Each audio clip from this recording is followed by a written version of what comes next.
In today's video, I'm gonna talk about you, me, everybody fucking up big time and how to come back from that. Sorry for my French, but today it has to be clear that we're not talking about a minor incident. You fucked up, and now what?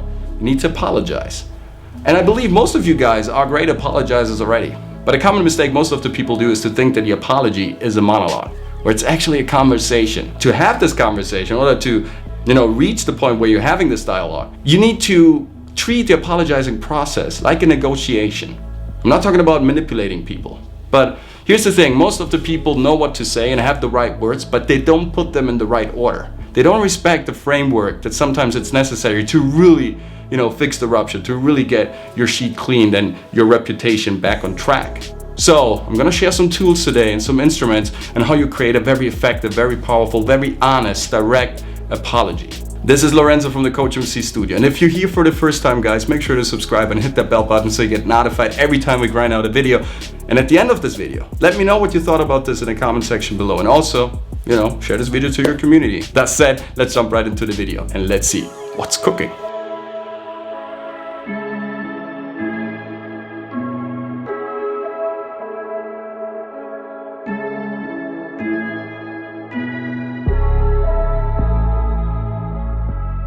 Some of the instruments and techniques that I share in today's video are actually described by Chris Voss in his groundbreaking book, Never Split the Difference. Chris Voss was a former FBI hostage negotiator, and he dealt with crisis situations all over the globe. He managed to pull out his people and, the hostages out of very dangerous places, dealing and negotiating with very sinister individuals. So now he's sharing his best tools and techniques in this book, so I recommend you to read it. He also is the founder of the Black Swan Group that is currently teaching millions of people to negotiate out of every situation. So if you want to order this book, if you're interested in this very, very funny and entertaining and insightful piece of literature, you can order it right away from this channel. I posted the link down below in the description box. And before we start, I also want you to take some notes. So take your notebook out, take your pencils out, your sheets of paper, because I want you to follow me on some crucial vectors. Along the way, I'm going to drop some important information and I want you to keep track of it, because we're going to basically write 3 different scripts that will impact your counterpart's brain to really deliver your message in the most effective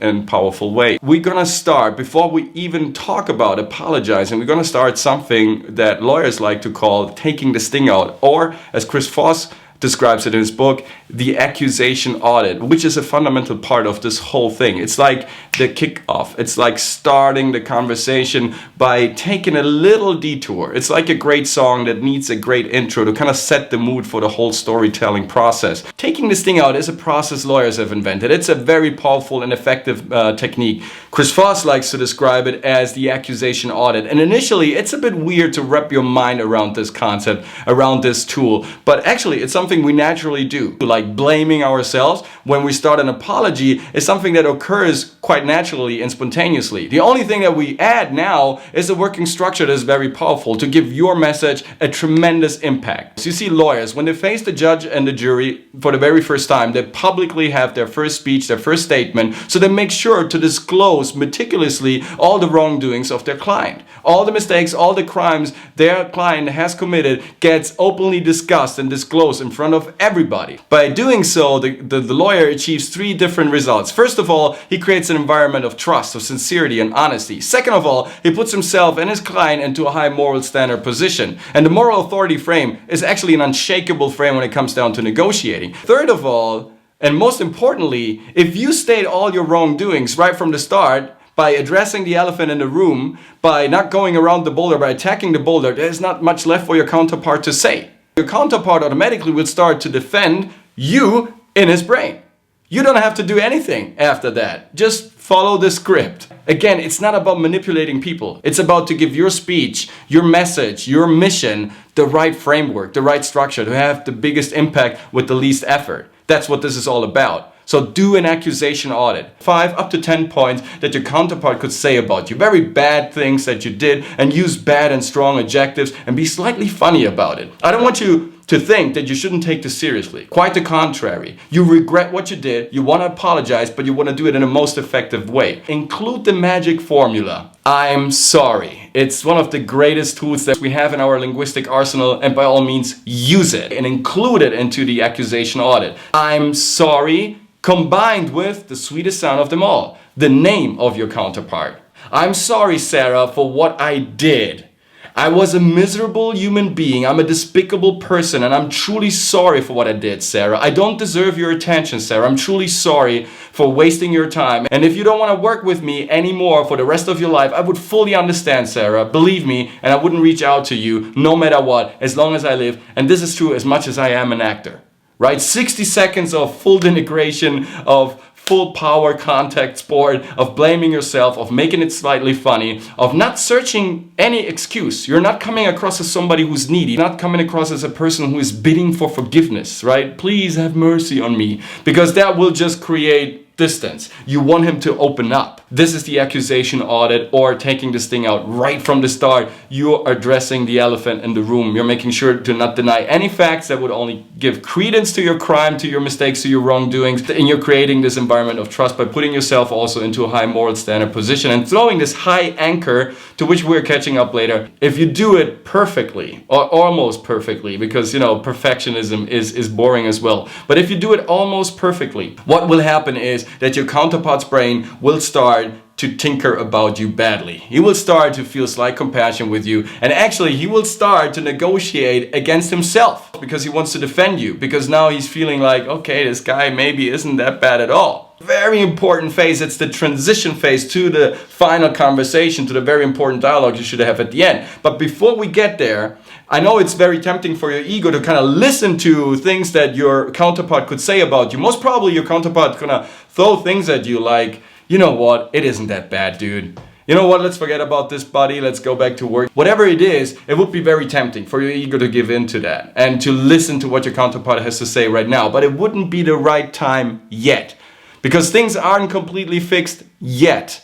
So don't give in to that temptation, even though it is very, it's very luring, because your ego was brushed off badly, like for 60 seconds straight with that accusation audit torture, right? I need my mojo back. That's what your ego is telling you, no? Give me my mojo back, right? Blush me up. I need some makeup. No, I look terrible after that accusation audit torture, but no, don't do it, right? Stick to your plan. You want this conversation to happen at the end. Now, it wouldn't have the same effect. It wouldn't have the same effectiveness. It wouldn't be as powerful as it is at the end. So now you need script number 2. Assessing the situation. Like I said, the apologizing process is a song, once again. And every great song has a great intro. That's what the accusation audit is. But it's an intro. It's not the story. The story, the content comes now by assessing the situation clearly. Imagine a storyboard. Like a storyboard artist that gets the script and he kind of draws, sketches down the whole movie in order to let the DOP and the director see what the film is going to look like in the end. So they have a clear picture about everything. There are no gaps, no blanks in between. They get a story full of contrast, of black and white pictures and images, so they know exactly what to do on set. Assessing the situation means that you tell clearly, in a very modest, humble, straightforward way, you show what happened that day that got you into a fight with your counterpart you're currently negotiating with, right? Tell me what happened in your life that you freaked out like you did. A little key to set up the script properly and to make it even more effective is to keep 3 little words in your mind while you're writing the script. The words why, because, and. Why did this happen? Because this happened before that. And that's why I got so nervous or frustrated or traumatized by the events. And then you, the counterpart, you came along, you did what you did, and so I totally lost it. And I'm sorry. This is a very effective and short description. I'm just giving you the framework, very schematic. By using why, because, and you keep a clear narrative. Remember, you now have the attention of your counterpart's brain. If you told the story in a compelling, straightforward way, slightly funny, by using the magic formula, by stating exactly what happened that day, your counterpart realizes that you sat down with yourself and you thought about the chain of events that led to the catastrophe. That is always great because it shows some introspection. Again, you're creating an environment of trust because you let me in into your life. You show me exactly what happened without leaving anything out. No blanks, no holds barred. It's pretty clear from the moment you woke up till the moment you got a fight into with your counterpart. everything is stated. Like a storyboard, I can see all the single frames, all the single actions that led to the cataclysm. You're keeping the attention of your counterpart's brain engaged. He's still paying attention to what you're doing. He can follow you through, so he's all yours. If the story is not compelling or not clear or too confusing, your counterpart's brain will mentally check out on you. No attention at all. That means your whole apology is out of the window. You will have to restart the whole thing and you have to invest way more energy. He pays attention to what you're saying. He's not thinking about himself. He's not judging you anymore. He's completely absorbed by your account, which is great because now you have a perfect setup for the third and last part, and the most important of them all. But before you start with your third script, before you start the conversation, you need to shut up and listen. Because most probably your counterpart will talk now. Most probably now your counterpart will start to kind of use you as an exhaust valve and, vomit out everything and all the frustrations, all the worries and all the problems that you caused. Now it's time for him to speak. And you will listen. Sarah talks, you listen. Shut up and listen. Shut up and listen. Shut up and listen. Why are you listening? Whatever Sarah will tell you will affect you. That will show, again, empathy. It shows that you are also part of her story. You've done your homework, you've done everything right, okay, but now it's time for her to catch up. It's time for her to kind of balance things out. It's time for him, to show her view of things, to tell her story, to tell her perspective, to show you how she feels. It's good. Let her talk, let him exhaust, let him, throw everything at you. You didn't deserve anything else, but you did pretty much most of the work previously. So probably there won't be a lot that you have to endure. But it's gonna be important that you sincerely, genuinely, from the bottom of your heart, listen to what your counterpart has to say now. And only when she or he is over with, the little monologue, that little stampede, whatever it was, whenever you think, okay, now it's time for me again, now the third script kicks in. Starting the conversation. And you don't just start the conversation by blabbing. Okay, no, let's forget about this. No, let's talk. How was the game? No, I'm not talking about that type of conversation, of course. How do you want to avoid the mistakes that you did? About you making sure that this won't ever happen again. It shows like, okay, I have a plan because I still want to collaborate with you. Bake a cake. Bring some sweeties. Offer a remedy. I want to take you out to a fantastic dinner. Offer something in exchange. Again, it's all about negotiating. It's all about creating this environment. You are pricing yourself. You're catching up to the high anchor you threw in the beginning with that incredible speech, with that incredible accusation audit.